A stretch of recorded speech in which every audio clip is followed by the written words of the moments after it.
For us in the newsroom now. Brittany, we understand the state certainly had its issues this past election with early voting. So what type of changes could be coming in the future? We may see a change in the number of early voting days. Again, Greg, Florida supervisors of elections say the number of hours voters stood in lines on election day was simply ridiculous.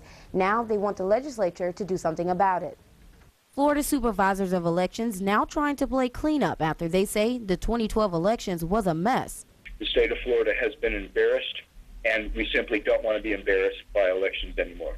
Ion Sancho, Leon County Supervisor of Elections, spoke to us by phone. He's in Washington attending a meeting at the Election Center discussing how to make elections run smoother across the nation. Along with Sancho, supervisors across the state trying to get early voting days for a minimum 8 days up to 14. In 2011, the legislature changed the days from 14 to 8 maximum. But Sancho says it's hard to be able to accommodate 11 million registered voters in the state on Election Day without enough locations to do it across the counties, which ultimately leads to longer lines. People waited 7 hours, 5 to 7 hours to vote on Election Day, and that's simply not tolerable.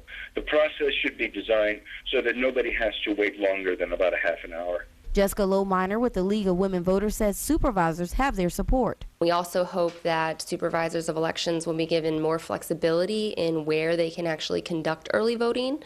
Right now there is a limit. Sancho says the cost for personnel went up 57% this past election because they had to pay people to work more hours with less days, paying out thousands in overtime. In 2008, the general election cost Leon County more than $177,000. Last year's election costed more than $300,000. Now that's nearly double. We need flexibility as election officials to accommodate the specific needs of our counties. And we have to go away from the idea that one size fits all. Florida supervisors of elections will be meeting with lawmakers next week during committee. We'll be sure to follow the story and bring you the latest on what happens. Greg?